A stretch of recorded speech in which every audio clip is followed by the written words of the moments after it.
We've been talking about this Department of War. So we won the First World War, we won the Second World War, we won everything before that and in between, and then we decided to go woke and we changed the name to Department of Defense. So we're going Department of War.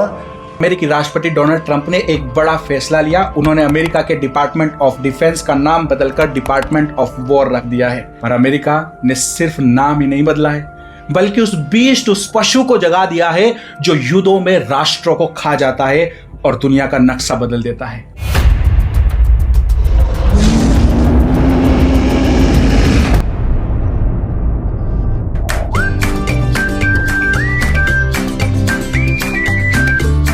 WTL जो कि एक independent मसीह media है, जहां पर आप मसीह news, Bible सवाल जवाब और संडे सर्विस से जुड़ सकते हैं।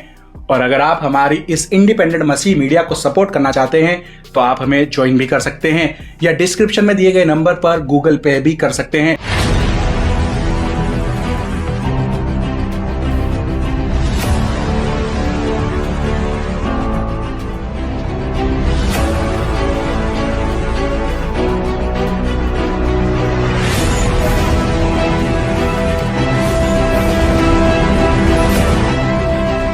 अमेरिकी राष्ट्रपति डोनाल्ड ट्रंप ने 5 सितंबर 2025 में एक बड़ा फैसला ले लिया। उन्होंने अमेरिका के डिपार्टमेंट ऑफ डिफेंस यानी रक्षा मंत्रालय का नाम बदलकर डिपार्टमेंट ऑफ वॉर यानी युद्ध मंत्रालय रख दिया है। यह बदलाव उन्होंने अपने एक एग्जीक्यूटिव ऑर्डर को पास करके किया है। ट्रंप का कहना है कि नया नाम अमेरिका की power and aggressive military policy को और ज्यादा साफ और मजबूती से दुनिया के सामने दिखाएगा। मतलब कि अब अमेरिका खुलकर यह कह रहा है कि वो सिर्फ रक्षा नहीं बल्कि युद्ध की तैयारी और शक्ति दिखाने पर ज्यादा जोर देगा। अब दूसरी तरफ 3 सितंबर 2025 को चीन की राजधानी बीजिंग में एक बहुत बड़ी सैन्य परेड हुई। इस परेड में रूस, उत्तर कोरिया और ईरान के राष्ट्रपति भी शामिल हुए। इस परेड का मकसद था, चीन दुनिया को दिखाना चाहता है कि उसकी फौजी ताकत बहुत बड़ी है और वो अब वैश्विक शक्ति, ग्लोबल पावर बन रहा है। साथ ही ये अमेरिका और पश्चिमी देशों को सीधा संदेश था कि चीन अब उनसे डरता नहीं है और उनकी नीतियों को चुनौती देने के लिए तैयार है। क्या आप वो देख पा रहे हैं जो इस समय दुनिया में चल रहा है? क्या आप देख पा रहे हैं कि दुनिया भर के देश 2 हिस्सों में बढ़ गए हैं और जंग की तैयारी चल रही है? क्या आप देख पा रहे हैं कि बाइबल की वो भविष्यवाणी पूरी होने जा रही है जो यहेजकेल अध्याय 38 और 39 में लिखी हुई है? नहीं तो इस वीडियो को पूरा देखना, आपको सब कुछ साफ साफ दिखाई देने लगेगा। इस समय दुनिया में क्या कुछ चल रहा है और आगे क्या होने वाला है। वीडियो को शुरू करने से पहले आप WTL को सब्सक्राइब जरूर से कर ले ताकि एंड टाइम्स की न्यूज से आप अपडेट रहें और सतर्क रहें। तो चलिए वीडियो को शुरू करते हैं। 5 सितंबर 2025 को अमेरिकी राष्ट्रपति डोनाल्ड ट्रंप ने एक बड़ा फैसला लिया। उन्होंने अमेरिका के डिपार्टमेंट ऑफ डिफेंस का नाम बदलकर डिपार्टमेंट ऑफ वॉर रख दिया है। ट्रंप का कहना है कि नया नाम अमेरिका की ताकत और आक्रामक सैन्य नीति को और ज्यादा साफ और मजबूती से दुनिया के सामने दिखाएगा। मतलब कि अब अमेरिका खुलकर यह कह रहा है कि वो सिर्फ रक्षा नहीं बल्कि युद्ध की तैयारी और शक्ति दिखाने पर ज्यादा जोर देगा। और अमेरिका ने सिर्फ नाम ही नहीं बदला है, बल्कि उस बीस्ट, उस पशु को जगा दिया है जो युद्धों में राष्ट्रों को खा जाता है और दुनिया का नक्शा बदल देता है। मैं ऐसा क्यों कह रहा हूं? क्योंकि अमेरिका का इस नाम डिपार्टमेंट ऑफ वॉर के साथ एक बहुत ही पुराना, भयानक और खूंखार इतिहास जुड़ा हुआ है जिसने दुनिया का नक्शा बदल दिया था और फिर से डोनाल्ड ट्रंप उसी बीस्ट को जगा रहा है। अब ऐसा क्यों किया जा रहा है? पहले इस क्रोनोलॉजी को समझिए, फिर आगे जाके इसका गोग एंड मगोग की वॉर से क्या कनेक्शन है उसको जानेंगे।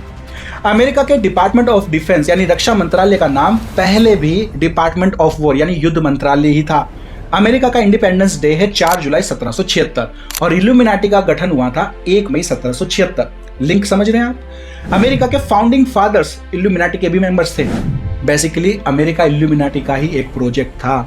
उसके बाद 1789 से 1947 तक अमेरिका के रक्षा मंत्रालय का नाम पहले डिपार्टमेंट ऑफ वॉर यानी युद्ध मंत्रालय ही था। इस दौरान अमेरिका ने दुनिया का नक्शा बदल डाला था। इसी बीच में दोनों वर्ल्ड वार भी हुए थे, वर्ल्ड वार 1 1914 में और वर्ल्ड वार 2 1939 में। और इन दोनों वर्ल्ड वॉर में अमेरिका फाड़ने वाले पशु बीस्ट की तरह काम कर रहा था और ये सब किया गया था इजराइल को एक राष्ट्र बनाने के लिए। और फिर 1947 में इजराइल एक राष्ट्र के तौर पर दुनिया के नक्शे पर सामने आ जाता है। अब 1947 में अमेरिका अपने इस डिपार्टमेंट ऑफ वॉर युद्ध मंत्रालय का नाम बदलकर रख लेता है डिपार्टमेंट ऑफ डिफेंस, रक्षा मंत्रालय। 1947 से लेकर 2025 तक अमेरिका इजराइल को एक पावरफुल मिलिट्री में बदल देता है और अब इसका नतीजा ये हुआ है कि इजराइल पूरी तरह से अमेरिका को कंट्रोल करता है। सीक्रेट सोसाइटी इल्यूमिनाटी भी इजराइल से ही ऑपरेट की जाती है। बाइबल में लिखा है कि वे खुद को यहूदी कहते हैं पर हैं शैतान की सभा वाले, प्रकाशित वाक्य अध्याय 2 का। और जो लोग अपने आप को यहूदी कहते हैं और है नहीं पर शैतान की सभा के हैं, उनकी निंदा को भी मैं जानता हूं। प्रकाशित वाक्य अध्याय 3 उसका 9। देख, मैं शैतान के उन सब सभा वालों को तेरे वश में कर दूंगा जो यहूदी बन बैठे हैं पर है नहीं वरन झूठ बोलते हैं। तो इस समय जो इजराइल की पावर और राजनीति को संभाल रहे हैं वो दुनिया की नजर में तो यहूदी हैं पर असल में है शैतान की सभा वाले, यानी कि रेप्टेलियंस। नू की बाढ़ से पहले इनको नपीली कहते थे और अब ये रेप्टेलियंस हैं जो कि वही नपीली जातियों की मिक्स ब्रीड हैं और अब इजराइल और अमेरिका को कंट्रोल कर रही है। और यही अमेरिका वो बड़ा पशु भी है जो उस वेश्या स्त्री यानी कि यूरोप यूनियन को फाड़ खाएगा। इसकी पूरी डिटेल आप हमारी इस वाली वीडियो में देख सकते हैं। तो फिलहाल आप थोड़ा बहुत समझ गए होंगे कि इल्यूमिनाटी, इजराइल और अमेरिका में क्या कनेक्शन है। तो अब जब अमेरिका फिर से अपने रक्षा मंत्रालय का नाम डिपार्टमेंट ऑफ वॉर रख रहा है तो ये कोई मामूली बात नहीं है और ये बस शौक शौक में नहीं किया जा रहा है। दुनिया में अब फिर से कुछ बहुत ही बड़ा घटने वाला है, क्योंकि दूसरी तरफ 3 सितंबर 2025 को चीन की राजधानी बीजिंग में एक बहुत बड़ी सैन्य परेड हुई। इस परेड में रूस, उत्तर कोरिया और ईरान के राष्ट्रपति भी शामिल हुए। इस परेड का मकसद था चीन दुनिया को ये दिखाना चाहता है कि उसकी फौजी ताकत बहुत बड़ी है और वो अब वैश्विक स्तर पर ग्लोबल पावर बन रहा है। साथ ही ये अमेरिका और पश्चिमी देशों को सीधा संदेश भी था कि चीन अब उनसे डरता नहीं है और उनकी नीतियों को चुनौती देने के लिए तैयार है। ध्यान से देखिए, रशिया, चाइना, ईरान और लगभग सारे मुस्लिम राष्ट्र एक तरफ इकट्ठा हो रहे हैं इजराइल के खिलाफ। पर क्यों?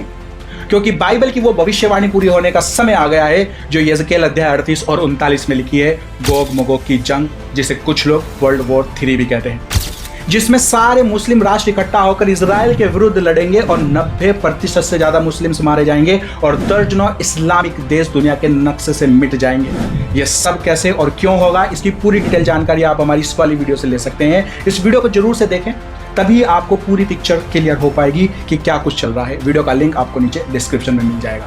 ध्यान से देखिए, इजराइल, अमेरिका और ईरान, रशिया, चाइना अब आमने सामने आ गए हैं। अमेरिका ने सिर्फ नाम ही नहीं बदला है बल्कि उस बीस्ट को जगा दिया है जो युद्धों में राष्ट्रों को खा जाता है और दुनिया का नक्शा बदल देता है। इतिहास में उसने ऐसा किया हुआ है, वो फिर से करने की तैयारी कर रहा है और अब ये सब जाके कनेक्ट होगा गोग मगोग की जंग से। मत्ती अध्याय 24 उसके 6 में यीशु ने कहा था, तुम लड़ाइयों और लड़ाइयों की चर्चाएं सुनोगे, देखो घबरा ना जाना क्योंकि इनका होना अवश्य है परंतु उस समय अंत ना होगा। ये सब खबरें इस समय हम सुन रहे हैं और इन लड़ाइयों का होना भी जरूरी है। सुनकर डर भी लगता है और अभी पहले गोग मगोग का युद्ध होगा, फिर एंटी क्राइस्ट आएगा और 7 साल के लिए वो शांति का वादा करेगा। 10 किंगडम बनाई जाएंगी, वो 10 सिंह जिनका जिक्र प्रकाशित वाक्य अध्याय 17 में है। अभी बहुत से युद्ध और युद्धों की चर्चा सुनोगे पर यह सब घबराने का समय नहीं है। यह सब समय है अपने सुसमाचार को बढ़ाने का, आत्माओं को बचाने का और प्रार्थनाओं में समय बिताने का, क्योंकि अंतिम दिनों में सुसमाचार और प्रचार का बहुत गहरा महत्व है। प्रभु खुद भी अंतिम समय तक प्रचार का मौका लोगों को देंगे। यहां तक कि रैप्चर के बाद भी परमेश्वर 2 महान गवाहों को प्रचार के लिए भेजेंगे जिनको एंटी क्राइस्ट मरवा देगा। लेकिन हम देख सकते हैं कि दुनिया के अंत तक सुसमाचार और प्रचार का महत्व है, इसलिए घबराकर शांत ना बैठे बल्कि प्रचार करें, सुसमाचार को फैलाएं। दिन में कम से कम एक पोस्ट जरूर करें, अपने स्टेटस पर सुसमाचार का पोस्ट करें। पर डे कम से कम एक इंसान के साथ प्रभु यीशु मसीह के प्रेम को बांटें। अपनी कलीसियाओं में लोगों को इन खबरों की जानकारी दें और समझाएं कि अंतिम समय निकट है। बोर्न अगेन बने और नहा धोकर तैयार हो जाए, दूल्हा अपनी दुल्हन को लेने आने वाला है। हर हाल में, हर काल में प्रचार करें, सुसमाचार को बांटें और शुरुआत आप इस वीडियो के लिंक को ज्यादा से ज्यादा लोगों तक शेयर करके कर सकते हैं। दुनिया का अंत करीब है, जितनों को बचा सकते हो बचा लो, जितनों को समझा सकते हो समझा दो, क्या पता कल होना हो। प्रभु आपकी सेविकाई में आपको संभाले और आशीष करे। चलिए फिर मिलते हैं हमारी नेक्स्ट वीडियो में और WTL को सब्सक्राइब जरूर से कर लें ताकि एंड टाइम्स की न्यूज से आप अपडेट रहें और सतर्क करें। तब तक के लिए thank you. may God bless you and your family. Stay tuned, stay blessed. एक और बात जो मैं आपके साथ शेयर करना चाहता हूं कि हमारे जैसे चैनल्स पर YouTube एड्स का रिवेन्यू लिमिटेड कर देता है, मतलब कि एड से कोई भी खास इनकम नहीं होती है, इतनी भी नहीं कि एक्सपेंसेस भी निकाले जा सकें और स्पॉन्सर्स हम जैसे चैनल्स को मिलते नहीं हैं। तो अगर आप चाहते हैं कि हम इसी तरह से वीडियोस को रेगुलर बना सकें और अपनी इस सेविकाई को ईमानदारी से कर पाएं, तो हमें आप मसीह भाई बहनों की सपोर्ट की जरूरत है। अगर आप हमारे इस इंडिपेंडेंट मसीह मीडिया को सपोर्ट करना चाहते हैं तो आप हमें ज्वाइन भी कर सकते हैं या डिस्क्रिप्शन में दिए गए नंबर पर गूगल पे भी कर सकते हैं। Thank you, may God bless you and your family. तो चलिए फिर मिलते हैं हमारी नेक्स्ट वीडियो में। Stay tune, stay blessed.